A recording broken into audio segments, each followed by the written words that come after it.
Now take note of this. And this is very important. We must understand that this physician, Jesus, his foolishness is wiser than the wisest of men. The Bible tells us in the book of 1 Corinthians chapter 1 verse 25, it says, 1 Corinthians 1 verse 25, it says, for the foolishness of God is wiser than men.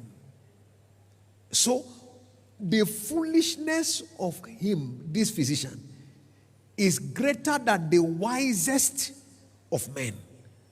No matter how intelligent a man may seem to be, it cannot be compared with, quote unquote, the foolishness of God. What that means is this: on the worst day of God is better than the best day of man as a doctor. I like us to begin to trust wholeheartedly in the capacity of the great physician. We must come to that point of realization that we are dealing with one whose wisdom cannot be naturally quantified. The Bible makes us to understand in the book of Romans 11 verse 33, it says, oh, the depth both of the wisdom and of the knowledge of God, how unsearchable are his ways, and his paths are past finding out. How unsearchable are his ways, and his paths, his judgments are past finding out. So when it comes to God, you are dealing with one whose wisdom far supersedes whatever any man can imagine. But the interesting thing about his prescription is this: you must understand that God usually chooses the foolish things to confound the wise.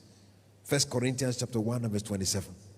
So many times the prescriptions of the great physician may look naturally foolish.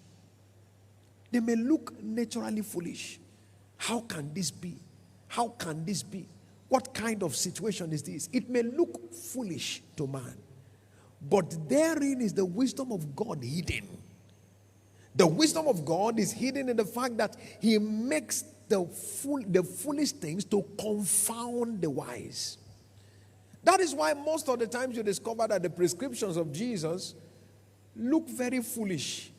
They don't seem to make sense. Somebody said they have cancer, and you say take communion. It doesn't seem to make sense. Somebody said they have a growth, and you say touch it with anointing oil. It doesn't seem to make sense. But the foolishness of God is wiser than men, and he uses the foolish things to confound the wise.